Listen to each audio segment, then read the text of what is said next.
Today I'm going to be doing conversations, predictions, thoughts, reviews on the ones that I read for the Booker Prize 2023. So this is happening on Sunday, which feels like an odd day to have a prize, but apparently there was venue things and that is why we are so late. So it is going to be on November 26th. It is going to be in the evening in Britain, which means that it's going to be in the afternoon in Canada, which is fun.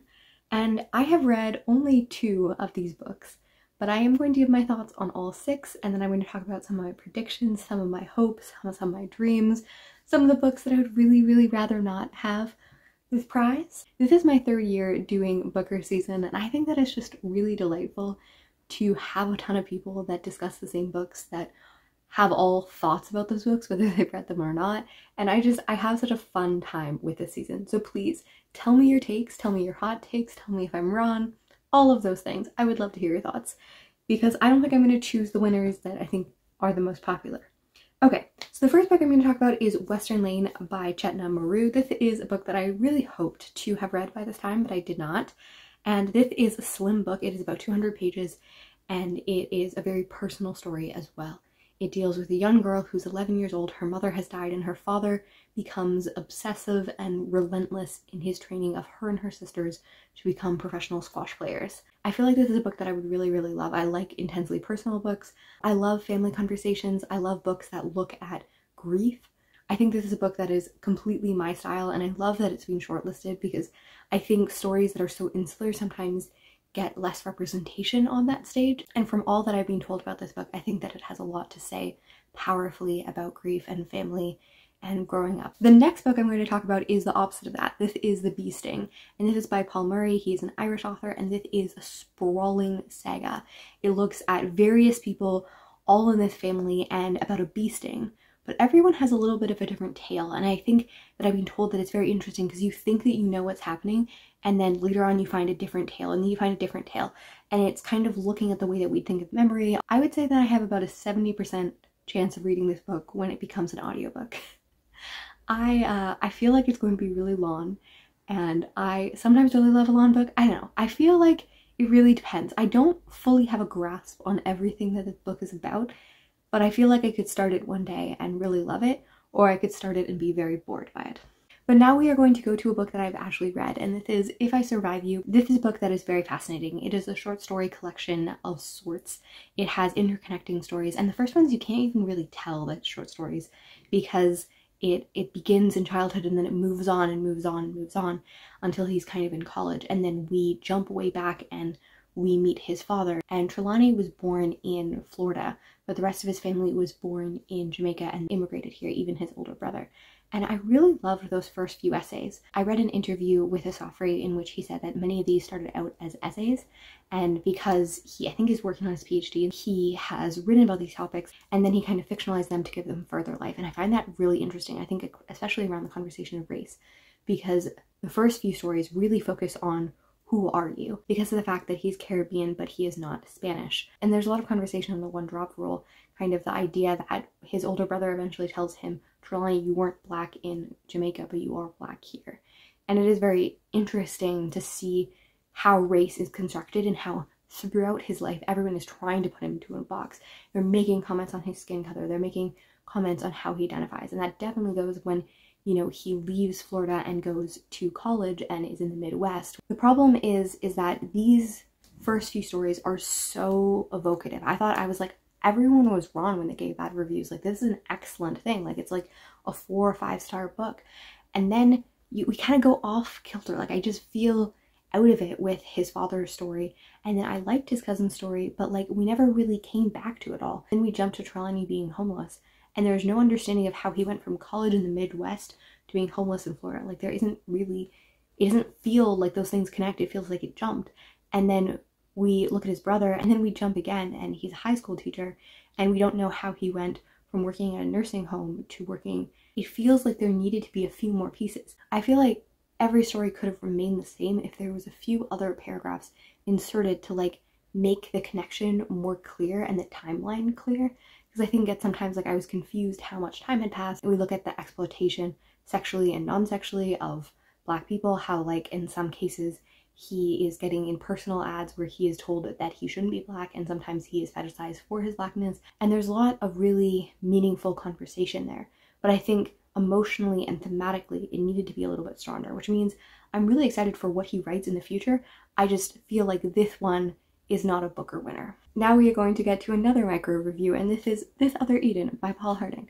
He is a previous Pulitzer Prize winning of Tinkerings, and this is a book that I just feel wrong about. Like, this is all probably a lot of my own projection onto this book. I feel uncomfortable with where his previous career is, that after so much conversation on race in the news and stuff like that, and that becoming a more diverse thing, that now he is telling the story about this integrated island in the 1790s, and it is based on like nuggets of truth of this island off Maine and stuff like that, and how people in this era thought that it was really deranged and wronged that, you know, children were a mixed heritage and stuff. And I just feel like there's so many different people that are speaking about race that have incredible historical fiction books on race, on Blackness, being mixed race, being multiracial, and like all of those identities throughout history and currently, that I just don't understand why this book was necessary from this man. I think that people can write outside of their experience, that white people can talk about race, but I just don't necessarily think that if you need to write a book that is primarily about race, but to do a book that's so much based on this kind of weirdly like fetishized island in like the 1790s, like it just feels wrong to me. And that could be like, I could be totally projecting my own feelings onto Paul Harding and all of those things.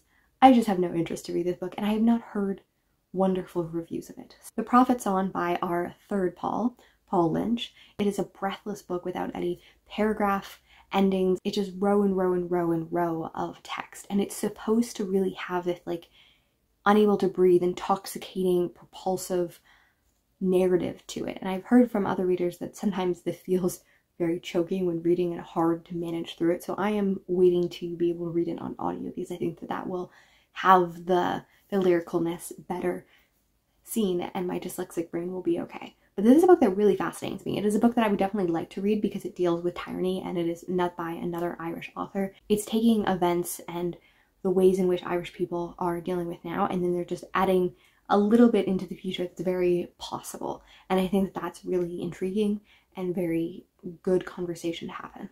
And then we may come to the most controversial book on this list. It is divisive, it is cilantro, people either love it or hate it, and this is The Study of Obedience by Sarah Bernstein.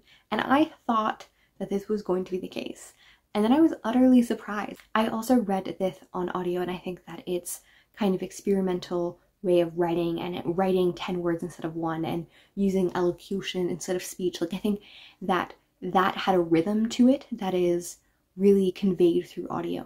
I listened to a Q&A on the Booker YouTube thing where Sarah Bernstein said that she so often found editing tedious because of the fact that she wrote so much by rhythm.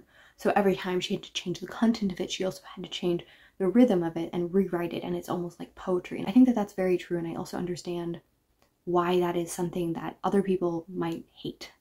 And I think that some people find the writing so dense that it's hard to get an emotional reaction from it. And I just kind of let myself sit in there, and I really liked it.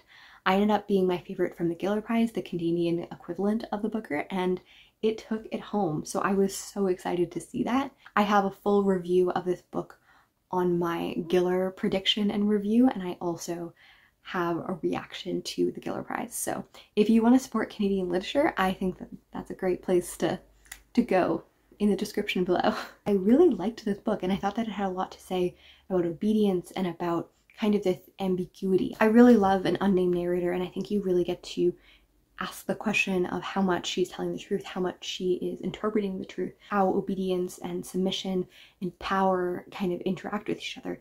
And I think that it's a really interesting book. I either love like the sprawling narrative, everyone's point of view, or I love these really insular, really emotional, very ambiguous and yet compelling books. So I think that like I would be happy to see this book win.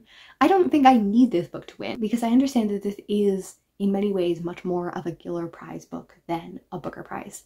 Canadians love our experimental fiction. We love our little wackiness. Like, we had the book The Double Life of Benson Yu, which is like all metafictional and stuff like that. And like, we love that a little more than the Brits. So like, I think that I don't know if this book would be a contender for the winner, because do I imagine that if this book wins, that they can market to every person in every bookstore? Not that that's necessarily what Booker Prize are, because I know that it's also about literariness, but it's supposed to be literary and also commercial in some ways. I also think that there's a lot of focus on identities in this. Like, if we look at, you know, Chetna Maru's book about like grief and family and all of these things, we look at the Bee Sting, where it's like talking about, you know, this family and all of these different points of view and like what is truth. We also see that in Study of Obedience, which also, even though it's very vaguely referenced, it's looking at the oppression of Jewish people and like the lineage of that in her life. And we have this other Eden, which deals with oppression and identity outside of the realm of what society would like. And then If I Survive You deals with race and belonging and where you belong in times and the places in which you don't in your family, in your racial groups and stuff like that. Like, all of it is all about identity. We have Prophet Son that deals with totalitarianism and tyranny and like all of these conversations. Like, we have a lot on identity. We also have a lot of Irish fiction. We had a bunch on the long list and we have 2 on the short list. So I feel like this might be the year that we get an Irish win, which I feel like would be much deserved. It is part of the UK and it's a part that is often forgotten. I always like to do my own personal preference list as well as what I think that the Booker thing will choose. I think that if I'm thinking about it logically, I don't think that If I Survive You or This Other Eden would be likely to win. Those are my lowest bets. I think If I Survive You is a debut that will one day hopefully be an excellent author.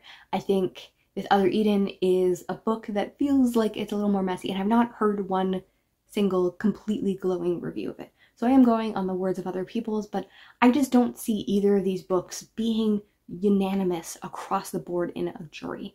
I also wonder if The Study of Obedience is a little too polarizing for it to come across. I think that it's also possible that Prophet Son has this influence as well, because it is very like, you know, word after word after word after word. It's suffocating. Is that the book that is going to be everyone's style? Who knows? I'm going to put that one in third.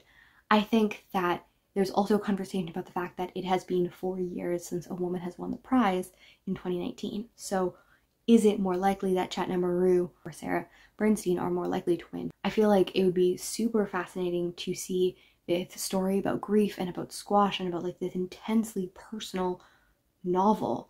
I also think that, you know, this sprawling Irish narrative that's talking about all of these various things and everyone's point of view that everyone can be like thinking about and debating and having opinions about could also be a really interesting thing. So I do think that the 2 most likely wins of this are the Bee Sting or Western Lane. I think that it depends which vibe they're going for. I feel like Prophet Son could be a strong contender if, you know, those things are not there. My personal preference is going to have This Other Eden at the bottom, because I think that it's the only book that I would feel very like, ugh, if it won. Maybe I'm being prejudiced, maybe I'm not. And then I think just by process of elimination, the Bee Sting is in my 5th place. It's not because I would be upset if it won. It's definitely a book that I knew it existed and was not that interested before the prize. And like, I could see it winning and me still not picking it up. Like, I'm not that intensely interested in it. If I heard a glowing review that like explained how wonderful it is, I could be swayed. Like, it does have content that I could be interested in. And then I think I have a lot of ties here. Put If I Survive You next. I would be happy to see it win. Like, I think that it's an excellent book, so I would not be upset if it won, but I don't think that he's quite earned a Booker yet. So I am going to put him a little lower. And I think Prophet Son, I've heard wonderful things about it. I think that it deals with really important topics. And if it is as beautiful as some people have said it, I think that it could be a lovely win, and I would definitely be excited to pick it up in that case. And then really my top place of like my own personal win is kind of very subjective, because I have the book that I have not read that I would love to see win, but I also have a book that I've enjoyed who's already won a prize that I would also love to see. I do feel kind of called to choose Western Lane because of the fact that For the last few years, ever since I started, I've chosen a little bit of the underdog and I won. You know, I chose The Promise and I was so excited for The Promise even though I've never read it, and I just thought it would be wonderful. And then I was so excited for Seven Moons and I was really hoping it would win even though I have not read it. And like both those books I like gunned for so strong, and both of them ended up winning. So like in my heart from the beginning when I heard of Western Lane, I was like, that's the book that I want to win. So like part of me really wants to be like Western Lane, and like I think tomorrow, like, you know, when I'm looking for it, I am going to be gunning for Western Lane because like I think that that would make me happy. And if the Bee Sting won, I'd be like, yes, I feel like I get a half point. If Study for Obedience wins, I'd be like, yes, this is happy, I like this book. So yes, if Study of Obedience wins, I will be happy. If Western Lane wins, I will be happy. I'm going to put Study of Obedience in number 2. I'm going to put Western Lane in number 1.